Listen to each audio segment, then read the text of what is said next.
Okay, adjusting your plyos or plyometrics to your running speed may seem like a weird title, for a podcast. What do you mean we have to adjust the plyos? Well, the reason I bring this up is because I see a world of difference in terms of not only what does plyometrics mean, but also how it's used. It seems somehow whenever some new innovation comes along, everybody has to get on a bandwagon. It becomes a trendy thing. So when I first introduced plyometrics in the United States, many people in the aerobics world wanted to get involved with it. Well, it's really not for aerobics.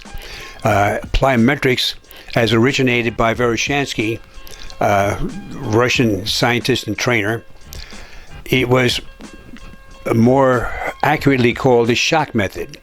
Maybe this is what I should have done, but somehow we came up with the term plyometrics, which to most people doesn't really mean anything. But as more and more people wanted to start using the term, say, plyometrics, I do plyometrics, we do plyometrics, it became real trendy, and everybody thought, boy, we're really getting something here. This guy does plyometrics. We got to go see him. He does plyometrics. Well, it got to the point where now any kind of jump activity, whether it be hopping, skipping, easy jumping, whatever, is plyometrics. But it really isn't. But I'm not about to change the term and all the ways being used. I mean, it's so ingrained in our literature and in the minds of most runners as well as other athletes that it's impossible to change this concept.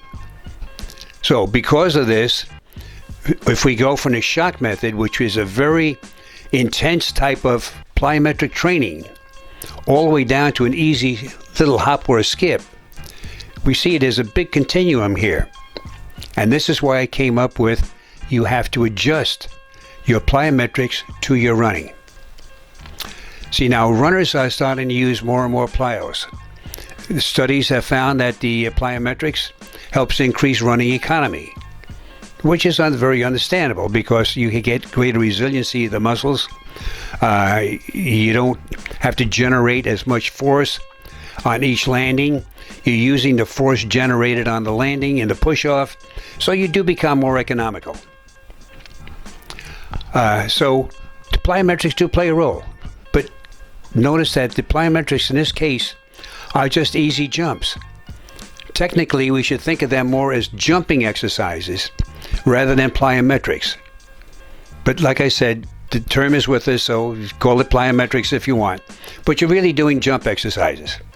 And there's nothing wrong with them. Jump training is very, very important. But if you're a sprinter, now we have to get into more of the shock method or the real, what I call true explosive type plyometrics. This is typically exemplified in the depth jump, where you step down and drop down from a height, and immediately upon landing, you cushion and withstand the forces and immediately leap back up again. Done very, very quickly, less than 0.2 of a second. So you compare that to, let's say, an easy jump up and down, it's like double or triple the amount of time on this easy jump than it is on the explosive jump. But the explosive jump duplicates more of what the sprinter must do in his running. So if we take a look at this continuum, as we move along on down the line, if you're a middle distance runner, then you need not the real easy jump type exercises, but some that are a little bit more intense, but not with the same intensity as seen in the shock method. So if you can do depth jumps, it would be at a smaller height. You wouldn't use the maximum of about 30 inches or so. Everything would be less. So we try and graduate it according to the event or the speed at which you're going to be running and or the distance. So sprinters, maximum true explosive plyometrics. Long distance runners, very easy jump type activities. And these will help prevent injury too. And you're not going to get injured but if you try doing the real explosive ones, then that could lead to injury because your muscles are not really prepared for this type of intense activity. See, and then moving down from the sprint of your 200 meter, then you can still be doing the same as the 100. Then getting into the 400 to the 800. See, now it's a little bit less. Get into the 1500 to the, well, there's your mile or 2 mile or 3 mile. Then we're getting easier and easier, or more and more into the jump type activities. So you can make these adjustments on your own, experiment with them, but use them in your training. A very effective means of improving your running, especially if you have good technique.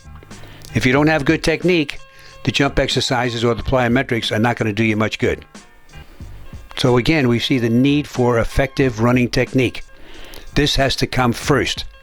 The better your technique, the more effective will be these exercises, and you'll get the most benefit from them. And if you need more information on plyometrics, I refer you to either of 2 books. My book, the second edition of Explosive Running, or my book, Explosive Plyometrics. So you get a good handle on either one of these and give you all the information you have to know about plyometrics and how they can be used to enhance your abilities in the various sports, especially in running.